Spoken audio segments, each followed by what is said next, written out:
ನಾವು ಏನೇ ಸಮಸ್ಯೆ ಇದ್ರೂ ರೈತರ ಸಮಸ್ಯೆಗೆ ನಾವು ಪರಿಹಾರ ಮಾಡಬೇಕು ಅಂತ ಹೇಳಿ ಈಗಾಗಲೇ 33 ಲಕ್ಷದ ರೈತರಿಗೆ 9,760 ರೈತರಿಗೆ 2,000 ಮೊದಲನೇ ಕಂತಿನಲ್ಲಿ ನಾವು ರಾಜ್ಯ ಸರ್ಕಾರದಿಂದ NDRF ಬರೋದಕ್ಕಿಂತ ಮುಂಚಿತವಾಗಿ ನಾವು ಇವಾಗ ತೊಂದರೆ ಇರೋದ್ರಿಂದ ಕೊಟ್ಟಿದ್ದೀವಿ, ಅಕೌಂಟ್ಗೆ ಹಾಕಿದ್ದೀವಿ.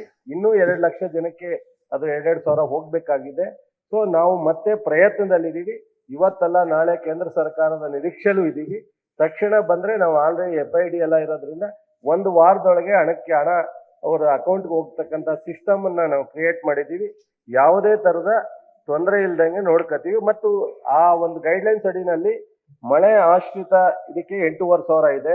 ಸೊ ನೀರಾವರಿಗೆ 17,000 ಇದೆ. ತೋಟಗಾರಿಕೆಗೆ 22,500 ರೂಪಾಯಿ ಇದೆ. ಅದನ್ನ ನಿಗದಿ ಮಾಡ್ತಕ್ಕಂಥ ಅಧಿಕಾರ ಇರ್ತಕ್ಕಂಥದ್ದು ಕೇಂದ್ರ ಸರ್ಕಾರಕ್ಕೆ. ಗೈಡ್ಲೈನ್ಸ್ ನ ಬದಲಾವಣೆ ಮಾಡಬೇಕು ಅಂತ ಹೇಳಿ ಸರ್ಕಾರ ಬಂದ ತಕ್ಷಣ ಮುಖ್ಯಮಂತ್ರಿಗಳು ಆಲೆ 2-3 ಪತ್ರ ಬರ್ದಿದ್ವಿ.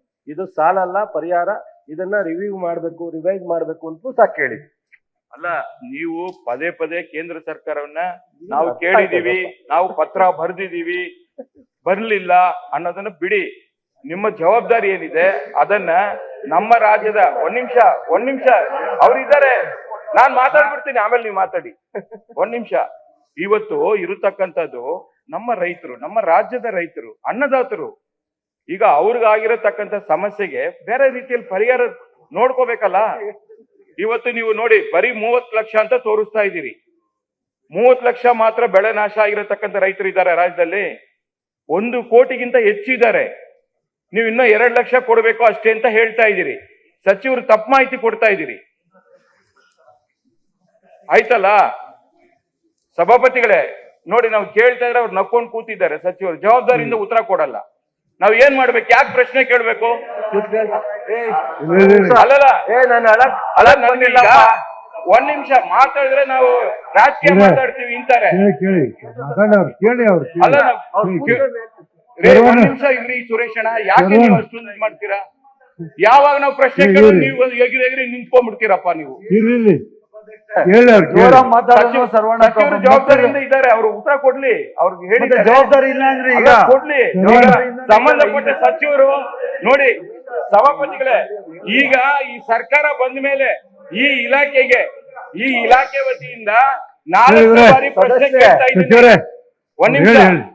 4ನೇ ಬಾರಿ ಪ್ರಶ್ನೆ ಕೇಳ್ತಾ ಇದ್ದೀನಿ ತೋಟಗಾರಿಕೆ ಇಲಾಖೆಯಿಂದ.